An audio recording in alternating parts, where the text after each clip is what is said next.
हाल में हुए ईरान संघर्ष ने ना एक बहुत बड़ा सवाल खड़ा कर दिया है और ये सवाल चीन को लेकर है।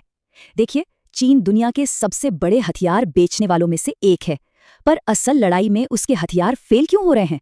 चलिए आज इसी गुत्थी को सुलझाते हैं। तो सवाल एकदम सीधा है, चीन के बनाए हथियार जंग के मैदान में बार बार क्यों नाकाम हो रहे हैं?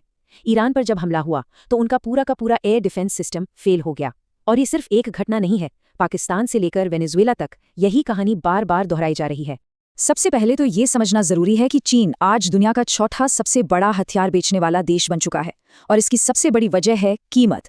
चीन के हथियार दूसरे देशों के मुकाबले काफी सस्ते होते हैं, इसीलिए एशिया, अफ्रीका और लैटिन अमेरिका के कई देश इन्हें खरीदते हैं, जिन्हें कम कीमत पर एक ऑप्शन चाहिए होता है।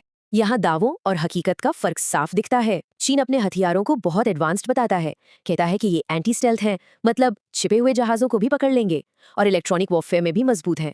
लेकिन असल लड़ाई में कहानी बिल्कुल उलट है। जो हथियार कागज पर अजय दिखते हैं वो मैदान में बहुत आसानी से ढेर हो जाते हैं।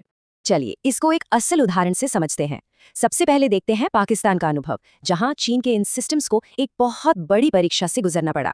पाकिस्तान के पास चीन का HQ-9 मिसाइल सिस्टम था। इसकी तुलना रूस की मशहूर S-300 से की जाती है। दावा ये था कि ये दुश्मन की मिसाइलों को हवा में ही रोक देगा, लेकिन ये भारतीय मिसाइलों के सामने पूरी तरह नाकाम रहा। फिर था YLC-8E एंटी स्टेल्थ रडार। ये रडार पूरी तरह जैम हो गया और उसे नष्ट कर दिया गया। यहाँ तक कि चीन का सबसे एडवांस्ड माना जाने वाला PL-15E air to air missile भी अपने टारगेट से चूक गया, मतलब एक के बाद एक विफलता। और ये कहानी सिर्फ पाकिस्तान पर ही खत्म नहीं होती। ईरान में भी ठीक यही पैटर्न देखने को मिला, और वहां तो और भी ज्यादा एडवांस्ड चीनी सिस्टम लगे हुए थे। ईरान ने तो पाकिस्तान वाले HQ-9 का एक बेहतर वर्जन HQ-9B खरीदा था। चीन का दावा था कि इसकी रेंज और इलेक्ट्रॉनिक्स पहले से कहीं बेहतर हैं, लेकिन नतीजा बिल्कुल वही रहा। जब पश्चिमी देशों के विमानों और मिसाइलों से इसका सामना हुआ तो ये सिस्टम भी पूरी तरह नाकाम रहा। ईरान का पूरा मल्टी लेयर डिफेंस नेटवर्क, जो कागज पर बेहद मजबूत दिखता था, वो मॉडर्न इलेक्ट्रॉनिक वॉरफेयर के सामने ढह गया। तो अब तक हमने देखा कि क्या हो रहा है, लेकिन अब असली सवाल ये है कि ऐसा क्यों हो रहा है? इन चीनी हथियारों के बार बार नाकाम होने के पीछे असल वजह क्या है? चलिए इसकी पड़ताल करते हैं। इसकी 4 बड़ी वजहें सामने आती हैं। पहली, इलेक्ट्रॉनिक वॉरफेयर में कमजोरी।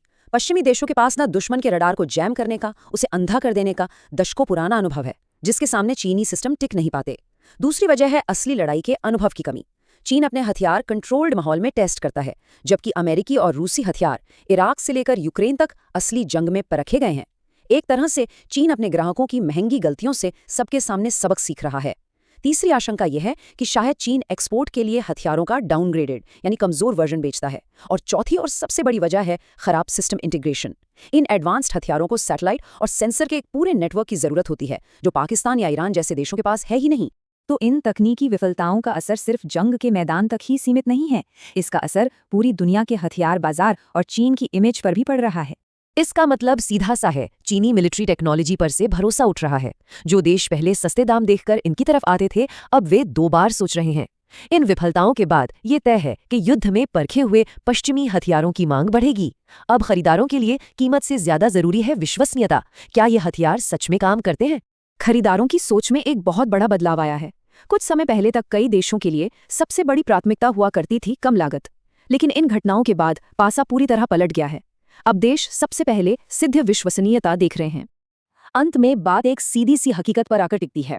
कागज पर स्पेसिफिकेशंस कुछ भी कहें, कितने भी बड़े बड़े दावे किए जाएं, लेकिन असली युद्ध के मैदान में जो खुद को साबित करता है वही मायने रखता है। और यहीं पर चीनी हथियार लगातार मात खा रहे हैं। तो सवाल ये उठता है, इन लगातार विफलताओं को देखते हुए क्या ये made in China military brand के लिए अंत की शुरुआत है, और इसका दुनिया के शक्ति संतुलन पर क्या असर पड़ेगा? इसका जवाब तो खैर भविष्य ही देगा। UPSC से संबंधित करंट अफेयर्स के लिए करंट अफेयर्स डिस्कशन को सब्सक्राइब करें।